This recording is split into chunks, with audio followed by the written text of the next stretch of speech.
जय हिंद दोस्तों। आज हम लोग पूरे भारत का एक मैप का एक सीरीज चलाएंगे जिसमें हर स्टेट और यूनियन टेरिटरी के बारे में एक एक करके बारीकी से पढ़ेंगे। और आज इसी सीरीज का पहला क्लास है जिसमें हम लोग जम्मू एंड कश्मीर के बारे में अच्छे से डिटेल से चर्चा करेंगे और पूरा पढ़ने के बाद हम इसमें इम्पोर्टेंट भी एमसीक्यू भी लगवाएंगे। तो एमसीक्यू लगाने और पूरा जम्मू कश्मीर को पढ़ने से पहले सबसे पहले हम जानेंगे कि मैप पढ़ते कैसे हैं, मैप के कुछ इम्पोर्टेंट तथ्य, ताकि आपको पूरा मैप भारत का और वर्ल्ड का पढ़ने में सहूलियत और आसानी हो। तो इसी सिलसिले को, इसी सीरीज को आगे बढ़ाते हुए ये पहला क्लास है, इसको बारीकी से देखें, पूरा अंत तक देखें। ये आपके हर एक एग्जाम के लिए बहुत ही इम्पोर्टेंट होगी। तो चलिए बिना किसी देर के हम शुरुआत करते हैं आज का ये पहला क्लास। पहले हम जानेंगे कुछ इंपॉर्टेंट पॉइंट्स, फिर चलेंगे सीधा हम लोग चैप्टर पे, जिसका आज टॉपिक है Jammu and Kashmir. At first सबसे पहले कोई भी मैप हो, चाहे वो वर्ल्ड मैप हो, चाहे वो इंडियन मैप हो, चाहे वो किसी भी देश का मैप हो, इंक्लूडिंग आपके घर का कोई नक्शा हो या फिर किसी भी चीज का मैप हो, उसमें एक डायरेक्शन दिया रहेगा ऐसे और यहाँ नॉर्थ लिख देगा। जब नॉर्थ लिख दिया तो नीचे तो साउथ होगा और जस्ट साउथ के जस्ट बगल वाला क्या कहलाएगा, वेस्ट, और इधर वाला क्या कहलाएगा, ईस्ट। ये तो आपको अच्छे से समझ में आ गया होगा। इसमें कुछ इंपॉर्टेंट लाइंस हैं, इसको ध्यान दीजिएगा। तो यहाँ पर देख रहे हैं ये 0 डिग्री लाइन जो बीचों बीच क्रॉस करती है, क्या है ये लाइन 0 डिग्री कहलाती है। और 0 डिग्री को हम लोग किस नाम से जानते हैं, तो इस 0 डिग्री को हम किस नाम से जानते हैं, इक्वेटर, भूमध्य रेखा, जो कि पूरे पृथ्वी को 2 बराबर भागों में बांटती है। तो इस लाइन को हम लोग इक्वेटर भी बोलते हैं। और हिंदी की बात करें तो भूमध्य रेखा।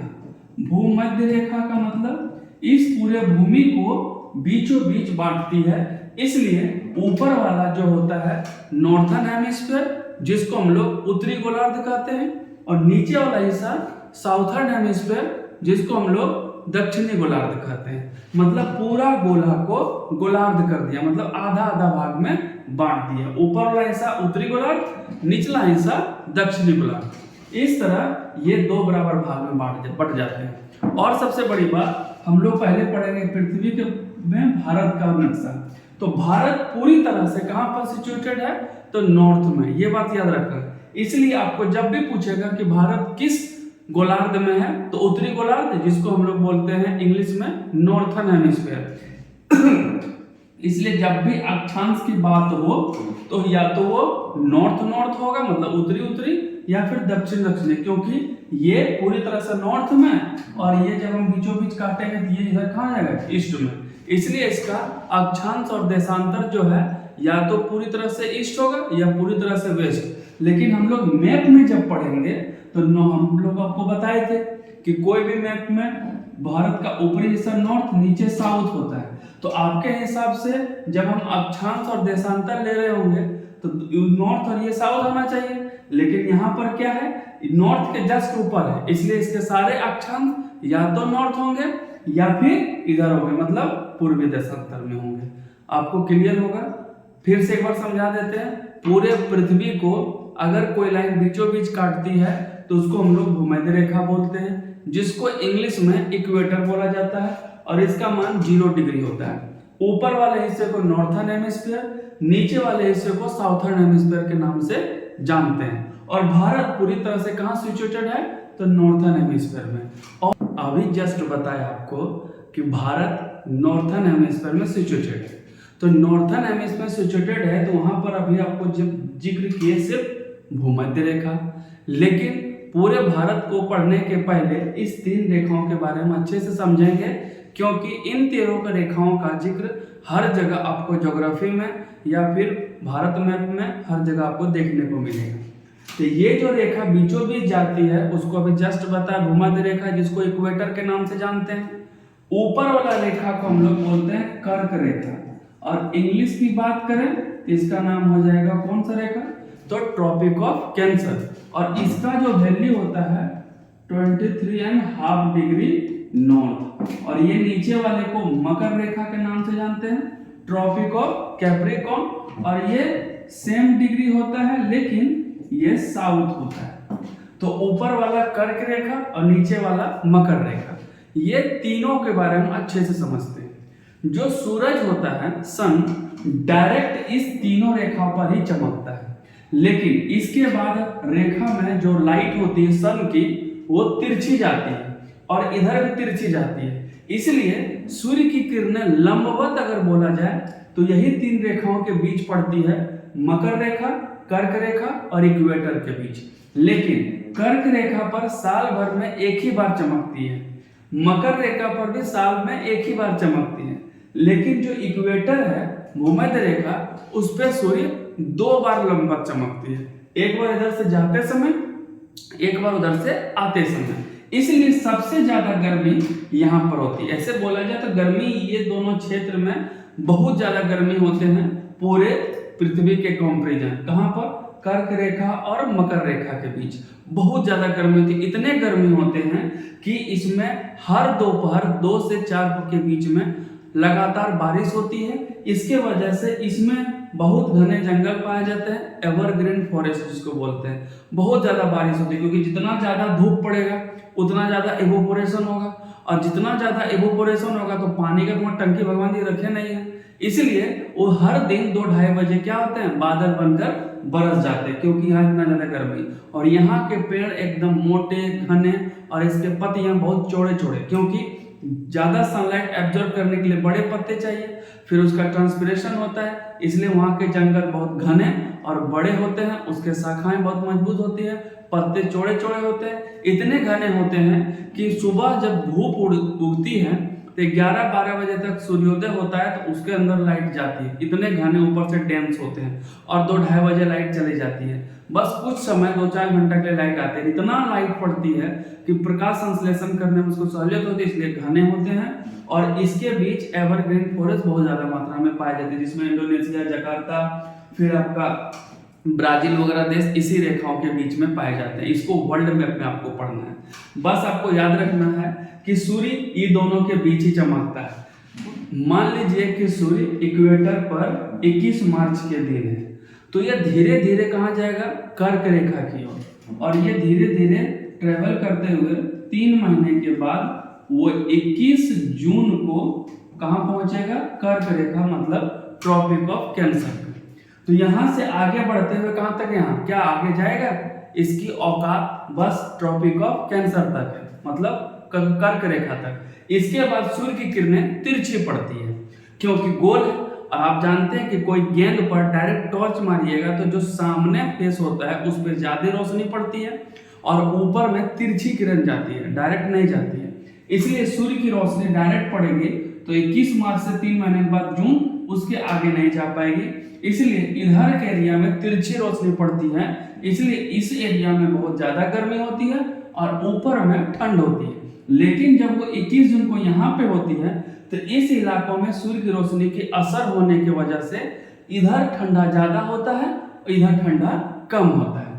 23 सितंबर के दिन वापस आता है इक्वेटर पे, क्या चीज, तो वो सन। और यहाँ पर आने के बाद जैसे जैसे जून से धीरे धीरे डाउन होता है, ये 23 सितंबर के दिन हमको यहाँ पे कम गर्मी महसूस होती है। फिर 3 महीने के बाद सूर्य कहाँ पे पहुंच जाता है, तो ट्रॉपिक ऑफ कैप्रिकॉर्न के पास, और ये 22 दिसंबर के दिन पहुंचता है। इस तरह देखें तो सूर्य सबसे ज्यादा पृथ्वी से, भारत से दूर कब है, तो 22 दिसंबर के दिन। इसीलिए भारत में सबसे ज्यादा ठंड कब महसूस होता है, दिसंबर में, क्योंकि सूर्य उस समय भारत से काफी दूर होता है। और इस तुलना में देखा जाए तो ये यहाँ पर जब इस रेखा पर सूर्य चमकती है 22 दिसंबर को, तो इस इलाका में गर्मी थोड़ा बढ़ा देती है, ठंड कम, जितना पहले ठंड था उससे कम ठंड हो जाती है, इधर ज्यादा ठंड होती है, क्योंकि सूर्य की किरणें इस इलाका में तिरछी पड़ रही होती है। जब सूर्य यहाँ होती है इसमें हल्का ठंड को कम करके गर्मी बढ़ा देती है, और इस इलाका में होती है तो इधर ठंड ज्यादा होती है और इधर ठंड कम होती है। आपको उम्मीद है समझ में आया होगा। फिर से समझते हैं कि सूर्य हमेशा 3 ही रेखा के बीच चमकती है, ऊपर कर्क रेखा, बीच में इक्वेटर मध्य रेखा, और बीच में नीचे हो गया तो ट्रॉपिक ऑफ कैप्रिकॉर्न, जिसको हम लोग मकर रेखा के नाम से जानते हैं। यही 3 रेखा के नीचे ऊपर नीचे होते रहता है। 21 मार्च को भूमध्य रेखा, 21 मार्च से 3 महीने के बाद 21 जून को आपका चल जाएगा ट्रॉपिक ऑफ कैंसर कर्क रेखा, फिर 3 महीने के बाद 23 सितंबर को फिर भूमध्य रेखा, फिर 3 महीने के बाद 22 दिसंबर को मकर रेखा के पास चल जाती है। इस तरह ये अप डाउन होती रहती है और ये सूर्य यही 3 रेखाओं के बीच लंबवत चमकती है, जिसके वजह से यहाँ पे बहुत ज्यादा गर्मी, बहुत ज्यादा वर्षा और इतना वर्षा होता है कि इस एरिया में जहाँ जहाँ जमीन है वहाँ पर एवरग्रीन फॉरेस्ट पाए जाते हैं। पेड़ बहुत मोटे होते हैं, बड़े होते हैं, पत्तियां बहुत चौड़े होते हैं और इस इलाका बहुत ज्यादा ग्रीनरी होती है। और यहाँ इतने गर्मी पड़ने की वजह से यहाँ के लोग एकदम मंगरेला की तरह काले होते हैं। ठीक है, तो चलते हैं आगे। ये तो समझ गए, हम लोग को समझना है भारत से जैसे जैसे नीचे आएगी इक्वेटर से, ट्रॉपिक ऑफ कैंसर से इक्वेटर की ओर, तो भारत में गर्मी धीरे धीरे कम होने लगी। इसलिए देखते होंगे 21 जून को पीक गर्मी होती है और जैसे जैसे सितंबर पहुंचता है वर्षा होते होते मौसम थोड़ा ठंडा हो जाती है। फिर सितंबर के बाद दिसंबर में एकदम कड़ाके की ठंड होती है और एकदम शीतलहरी बहता है। 22 दिसंबर क्योंकि सूर्य पृथ्वी से, भारत से काफी दूर होता है और सबसे ज्यादा दूर कब होता है तो वही 22 दिसंबर के दिन। और फिर धीरे धीरे ठंडा होने लगती है और फिर ये सूर्य इक्वेटर की ओर जैसे ढलने शुरू होती है 21 मार्च तक, फिर मौसम जो ठंड थी धीरे धीरे गर्मी में बदलने लगती है।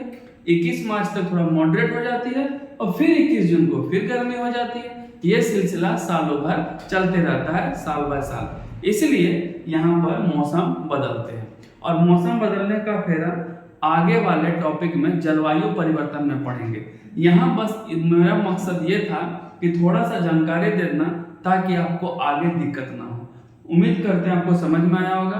बढ़ते हैं आगे। इतना पढ़ने के बाद हम लोग पढ़ेंगे पूर्वी देशांतर रेखा, जिसको हम लोग मानक पूर्वी देशांतर रेखा कहते हैं, जिससे पूरे विश्व का टाइम निर्धारित किया जाता है। और ये हो गया 0 डिग्री पूर्वी देशांतर रेखा, जो पृथ्वी के बीचों बीच से ऊपर से नीचे पास होती है और ये विभिन्न शहरों से होकर पास होती है, जिसमें से घाना है, स्पेन है, आपका इंग्लैंड है। तो ये बहुत सारे शहरों से पास होती है। लेकिन इसमें इंग्लैंड को इसलिए चुना गया क्योंकि इन शहरों से सबसे ज्यादा महत्वपूर्ण शहर और इम्पोर्टेंट शहर जो थे वो थे इंग्लैंड, जिसको पूरे विश्व भर के लोग अच्छे से जानते थे। इसलिए इंग्लैंड में इसका मेन जगह को चुना गया और इंग्लैंड में जो लाइन पास हुई वो इंग्लैंड में जो एग्जैक्ट शहर है वो है आपका ग्रीनविच। इसलिए GMT नाम से जाना गया। 1884 में ये तय किया गया। तो GMT ग्रीनविच मीन टाइम। तो ग्रीनविच मीन टाइम से हम पूरे विश्व के समय को निर्धारित कर सकते हैं। इस लाइन के इधर बढ़ेंगे तो समय आगे होगा, मतलब आफ्टर। यहाँ अगर 2 बज रहा है कैसे बढ़ते जाएंगे तो 3, 4, 5 बढ़ेगा। और इधर अगर बढ़ेंगे तो ये होगा बिफोर, मतलब समय पहले होगा। जैसे अभी 2 बज रहा है, इधर जाएंगे तो 2 से कम होगा, 1, 10, 5 बढ़ेगा। इधर बढ़ेंगे तो अगर 2 बज रहा है तो 3, 4, 5 होगा, मतलब इस दिशा में, मतलब इधर अगर ईस्ट की ओर बढ़ेंगे तो टाइम बढ़ेगा और वेस्ट की ओर बढ़ेंगे ग्रीनविच से तो टाइम घटेगा। तो यहाँ पर हम समय ज्ञात करेंगे कि ग्रीनविच इंग्लैंड से भारत का समय कितना आगे। आपको पता है कि 24 घंटा में, कितना घंटा में, 24 घंटा में हमारा पृथ्वी कितना चक्कर लेती है, 1 चक्कर, जिसको हम लोग 360 डिग्री कंप्लीट रिवॉल्यूशन बोलते हैं। तो 1 आवर में वो कितना डिग्री कवर करती है, तो 360/24 कटेगा कितना बार में, 15 डिग्री, मतलब 60 मिनट में वो कितना डिग्री कवर करती है, तो 15 डिग्री। तो कटेगा 4 बार में, मतलब 1 डिग्री बराबर कितना मिनट, तो 4 मिनट हो गया। मतलब अगर 1 डिग्री आगे बढ़ेगी तो कितना टाइम आगे बढ़ेगा, 4। मतलब इस रेखा के इधर बढ़ते हैं 1 डिग्री तो 4 मिनट आगे बढ़ेगी और अगर इधर बढ़ते हैं 1 डिग्री तो 4 मिनट बिफोर होगी। तो आपको पता है कि भारत के जो बीचों बीच मानक रेखा है उसका वैल्यू 82.5 डिग्री ईस्ट है, मतलब यहाँ पे 0 और भारत का मानक देशांतर रेखा है 82.5।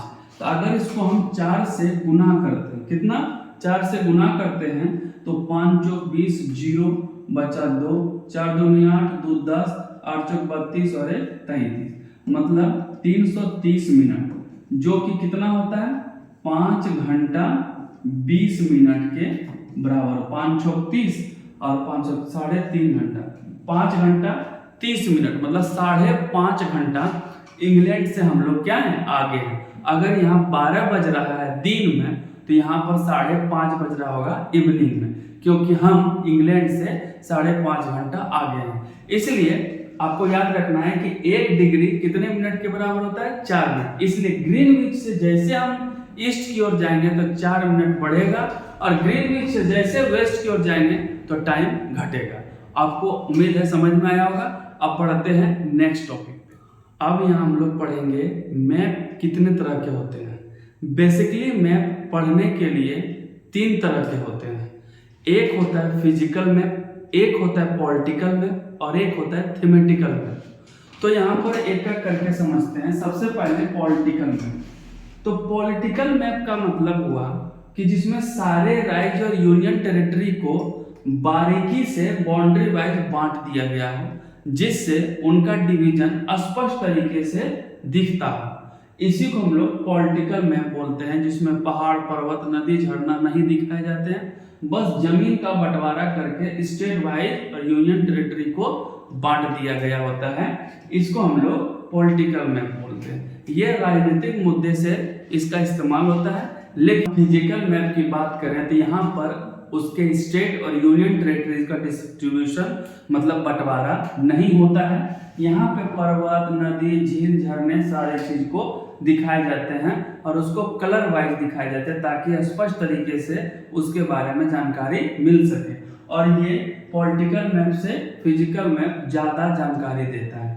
जैसे यहाँ देख रहे होंगे, ये पूरा पठार है, ये ग्रीन, ये जो है ब्राउन कलर में, यहाँ पर थोड़ा डीप, मतलब डीप बोलते हैं, हाईएस्ट माउंटेन्स है, ये भी माउंटेन्स है। जितना आपको ग्रीनरी दिखाई दे रहे हैं ये सब फॉरेस्ट है, और यहाँ पर ये जो ब्लू कलर के दिखाई दे रहे हैं ये वाटर्स बॉडीज हैं। तो इस तरह संपूर्ण जानकारी आपको एक मैप में दिखाई देगी।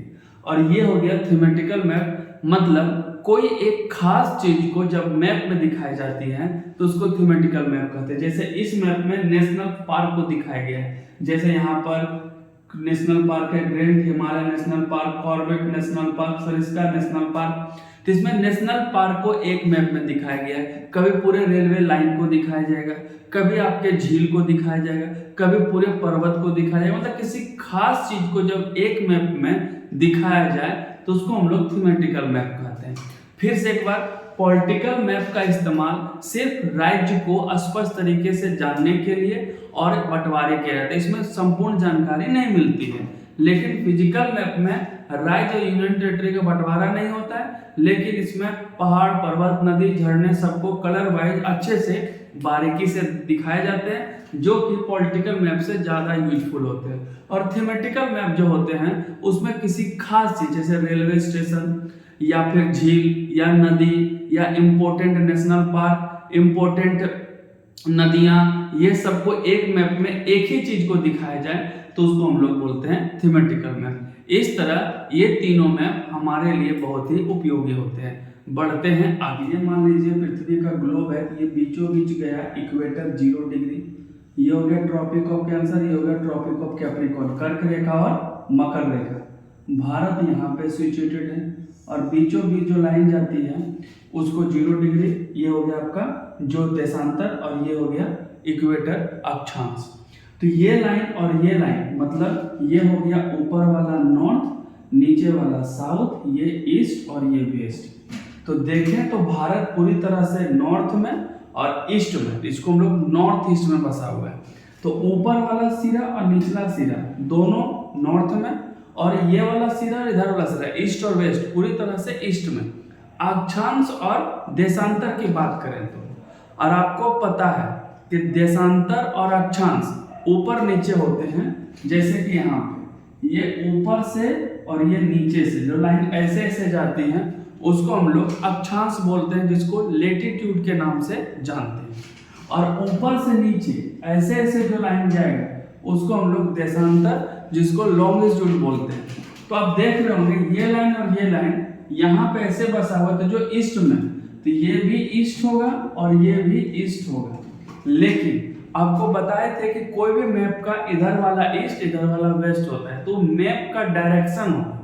और यहाँ अक्षांश भारत जो है पूरी तरह से ईस्ट की ओर है और नॉर्थ, तो नॉर्थ ईस्ट में, तो इसका जो आपका देशांतर जिसको हम लोग बोलते हैं लॉन्गिट्यूड, उसका वैल्यू जो होगा वो होगा 68 डिग्री 7 मिनट ईस्ट से 97 डिग्री 25 मिनट ईस्ट। और इसका जो लेटीट्यूड होगा वो होगा 8 डिग्री 4 मिनट नॉर्थ से इधर वाले होगा 37 डिग्री 6 मिनट नॉर्थ। मतलब दोनों नॉर्थ डायरेक्शन में देखें तो ऊपर नॉर्थ नीचे साउथ, लेकिन लॉन्गिट्यूड और लेटीट्यूड में यहाँ पर हम ग्रिड के हिसाब से करेंगे तो भारत पूरी तरह से नॉर्थ ईस्ट में है, इसलिए इसका जो लेटीट्यूड होगा जिसको अक्षांश बोलते हैं वो भी 8 डिग्री 4 मिनट नॉर्थ से 37 डिग्री 6 मिनट नॉर्थ होगा। और देशांतर की बात करें तो 68 डिग्री 7 मिनट ईस्ट से लेकर 97 डिग्री 25 मिनट ईस्ट होगा। उम्मीद करते समझ में आया होगा। आगे बढ़ते, आपको बताए थे कि भारत के अलावा पूरे विश्व में 3 रेखाएं सबसे इंपॉर्टेंट है। भारत में एक इंपॉर्टेंस है कर्क रेखा, पूरे विश्व में 3 रेखाएं हैं, उसके ऊपर भी एक होती है आर्कटिक और नीचे अंटार्कटिक, वो ज्यादा इंपॉर्टेंस नहीं है, लेकिन 3 इंपॉर्टेंस है कर्क रेखा, मकर रेखा, भूमध्य रेखा। और भारत में उसी में जो बीचों बीच पास करती है उसको हम लोग बोलते हैं कर्क रेखा, जो भारत के 8 राज्यों से पार होती है। इसलिए क्यों इंपॉर्टेंट, क्योंकि सूर्य अंतिम कहाँ चमकता है, यहाँ। इसके बाद ऊपर तिरछी जाती है, इसलिए यहाँ धीरे धीरे ठंडे आते जाते हैं और इधर बहुत ज्यादा गर्मी पड़ती है, इसलिए ये कर्क रेखा भारत के लिए सबसे इंपॉर्टेंट है। और ये भारत के 8 राज्यों से होकर गुजरती है। तो हम लोग स्टार्ट करेंगे मित्र पर गमछा झाड़ने, क्योंकि वो मित्र पर गमछा झाड़ ट्रिक है। आपको याद करना है नंबरिंग वाइज से स्टेट वाइज, क्योंकि कभी कभी एग्जाम में ईस्ट से वेस्ट या वेस्ट से ईस्ट अरेंज करने दे देता है। तो स्टार्ट करते हैं। नंबर 1 में क्या होगा, गुजरात, इधर से वेस्ट से मतलब पश्चिम से। उसके दूसरा नंबर पर राजस्थान, क्योंकि राजस्थान जस्ट हल्का टच है। राजस्थान के बाद 3 मध्य प्रदेश, चौथा में छत्तीसगढ़, पांचवा में झारखंड, सातवां में वेस्ट बंगाल, गड़बड़ा गया 1 2 3 4 5, छठा, पांचवा के बाद छठा होगा, सातवां में त्रिपुरा, आठवां में मिजोरम। समझ गए। सबसे पहले क्या होगा, तो गुजरात, गुजरात के बाद राजस्थान, मध्य प्रदेश, फिर आ गया छत्तीसगढ़, छत्तीसगढ़ के बाद हो गया वेस्ट बंगाल, त्रिपुरा और मिजोरम। आपको अरेंज सीक्वेंस वाइज से याद कीजिएगा तो अच्छे से याद होगा और हमेशा एग्जाम में काम आएगा। ट्रिक जो होता है कुछ क्षण के लिए होता है, भुला जाएगा तो फिर गड़बड़ा जाएगा, अरेंज तो बिल्कुल नहीं कर पाइएगा। इसलिए फिर से स्टार्ट करते हैं। सबसे पहले गुजरात, गुजरात के बाद आ गया कहां पर, तो ऊपर में राजस्थान टच हो रहा है, राजस्थान के बाद मध्य प्रदेश, छत्तीसगढ़, झारखंड, वेस्ट बंगाल और वेस्ट बंगाल त्रिपुरा, त्रिपुरा मिजोरम। फिर से मेरे साथ एक साथ बोलिए। नंबर 1 में हो गया गुजरात, नंबर 2 में ऊपर से राजस्थान, तीसरा में क्या हो गया तो मध्य प्रदेश, उसके बाद छत्तीसगढ़, उसके बाद झारखंड, फिर झारखंड के बाद वेस्ट बंगाल, उसके बाद त्रिपुरा, उसके बाद मिजोरम। अगर हम पूरब से पश्चिम की ओर करेंगे तो सबसे पहले मिजोरम, फिर त्रिपुरा, फिर वेस्ट बंगाल, फिर झारखंड, झारखंड के बाद छत्तीसगढ़, मध्य प्रदेश, राजस्थान और फिर लास्ट में गुजरात। इस तरह आपको याद करना है ताकि ईस्ट से वेस्ट और वेस्ट से ईस्ट आपको अरेंज कर सकें। अगला, अब सूर्य जो है यहां से आगे बढ़ते बढ़ते बढ़ते बढ़ते यहां तक आएगा 21 जून को, और 21 जून को यहाँ भयंकर गर्मी पड़ेगी और फिर वो सूर्य धीरे धीरे धीरे धीरे नीचे आएगा।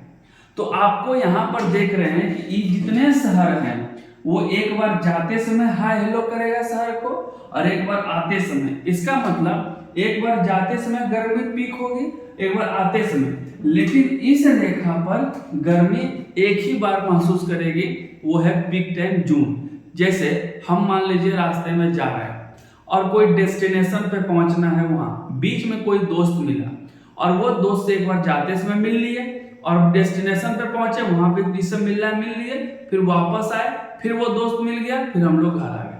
तो इस क्रम में वो जो दोस्त बीच में मिला, एक बार जाते समय मिला, एक बार आते समय, तो हो गया 2 बार। और जो डेस्टिनेशन पर दोस्त एक बार गए मिल लिए चले उसको तो एक ही बार मिले। इसीलिए जाते समय आपको हर एक शहर 2 बार सूर्य वहां पे चमकता है। कितने बार? 2 बार। लेकिन इस लाइन पर जितना भी शहर है वहां एक ही बार चमकता है। इसीलिए यहाँ पे एक बार क्वेश्चन पूछा गया था कि 4 शहर हैं, एक है पटना, एक है झारखंड की रांची, एक है मुंबई और एक है चेन्नई। ये 4 शहर, बिहार का पटना, रांची, मुंबई और चेन्नई, ये चारों शहर में सूर्य लंबवत एक बार कहाँ चमकेगी? एक बार। तो देखिए एक बार जाते जाते वो चेन्नई क्रॉस करेगी, फिर आगे बढ़ेगी तो ये लाइन मुंबई, ये इसको भी क्रॉस करके कहाँ पहुंचेगी? इस पे मतलब झारखंड के रांची। क्या ये पहुंचेगी बिहार? ये तो एक बार भी नहीं पहुंचेगी, तो ऐसे कट गया। और फिर वो वापस आएगी तो फिर मुंबई से क्रॉस करेगी और फिर चेन्नई से। जैसे एक बार जाते समय चेन्नई के पास गई, फिर जाते समय मुंबई क्रॉस की, फिर इस रेखा तक, इसके ऊपर जाएगी नहीं, इस रेखा से नीचे रहेगी, यहाँ पर एक लास्ट, और फिर नीचे आएगी तो मुंबई झांकेगी और फिर चेन्नई, फिर नीचे। मतलब चेन्नई में एक बार जाते समय, एक बार आते समय, फिर मुंबई में एक बार जाते समय, एक बार आते समय, 2 बार लंबवत पड़ेगी। लेकिन रांची में सिर्फ एक बार जाते समय पड़ी, फिर वापस आ गई, फिर कभी नहीं। इसीलिए रांची में एक बार लंबवत पड़ेगी और बिहार में पड़ेगी नहीं, क्योंकि झारखंड से ऊपर बिहार है और बिहार का राजधानी पटना जो है इक्वेटर से, सॉरी, ट्रॉपिक ऑफ कैंसर, कर्क रेखा से ऊपर है, इसलिए यहाँ पे लंबवत नहीं पड़ेगी, तिरछी पड़ेगी। तो आपको याद रखना, इस तरह क्वेश्चन पूछते हैं कि जाते समय इस कर्क रेखा से जितने भी शहर नीचे हैं सारे के सारे 2 बार चमकेंगे, लेकिन इस रेखा पर जितने भी शहर है वो केवल एक ही बार चमकेंगे, जिसमें से रांची एक बार चमकेगा। और इसमें बहुत सारे एक सवाल है कि कर्क रेखा पर एकमात्र राजधानी कौन स्थित है? तो एकमात्र राजधानी आपका झारखंड का रांची स्थित है, और एक और राजधानी जो कर्क रेखा के समीप है, तो गुजरात का जो गांधीनगर है वो इस कर्क रेखा से नजदीक है। और एक सवाल पूछा जाता है कि कर्क रेखा में सबसे ज्यादा दूरी कौन सा राज्य क्रॉस करता है? तो आप देख सकते हैं यहां से यहां तक कौन है? तो मध्य प्रदेश। मतलब मध्य प्रदेश में सबसे ज्यादा दूरी पार करता है कौन? तो कर्क रेखा। और इसमें से पूछा जाता है कि पूरब में, मतलब ईस्ट में, जो सबसे ईस्ट में जो राज्य है जो कर्क रेखा के, वो मिजोरम, और पश्चिम में जो राज्य है वो है आपका गुजरात। इस तरह बहुत सारे सवाल पूछे जाते हैं। एक लास्ट टॉपिक आज का इस सेशन का जो हम लोग पढ़ेंगे, भारत का मानक समय। तो भारत का मानक समय भारत के 5 राज्यों से गुजरता है, जिसमें से एक हो गया उत्तर प्रदेश, मध्य प्रदेश, छत्तीसगढ़, उड़ीसा और आपका आंध्र प्रदेश। तो नंबर 1 में हो गया Uttar Pradesh, number 2 Madhya Pradesh, number 3 Chhattisgarh, number 4 Orissa और नंबर 5 आंध्र प्रदेश। ये लाइन भारत के 5 राज्यों से होकर गुजरती है, और ये उत्तर प्रदेश के नैनी से पूरे भारत का क्या होता है? समय का निर्धारण होता है। और ये भारत इंग्लैंड के GMT ग्रीनविच मीन टाइम से 5.5 घंटा आगे चल रहा है, और इसी से पूरे भारत का समय निर्धारण होता है। उम्मीद करते हैं ये आज का सेशन आपको समझ में आया होगा। अगले सेशन में हम लोग पूरा जम्मू कश्मीर के डिटेल से समझेंगे, क्योंकि इतना अगर नहीं समझते तो आगे समझने में आपको दिक्कत होती, इसलिए पूरे जम्मू कश्मीर को हम लोग डिटेल से अगले एपिसोड में समझेंगे, क्योंकि ये बहुत लंबा हो जाएगा। इसलिए हम इसको अगले एपिसोड में आपको, अगला क्लास में आपको पूरा जम्मू कश्मीर के बारे में अच्छे से समझाएंगे। तब तक इस पूरे सेशन को अच्छे से शेयर कीजिए और इसको अच्छे से पढ़िए, और पूरे चैप्टर कंप्लीट होने के बाद जम्मू कश्मीर के बाद हम लोग 50-60 MCQ इंपॉर्टेंट क्वेश्चन लगाएंगे, जिससे आपके एग्जाम में बहुत सारे मदद मिले। तब तक खुश रहिए, अच्छे से पढ़िए। जय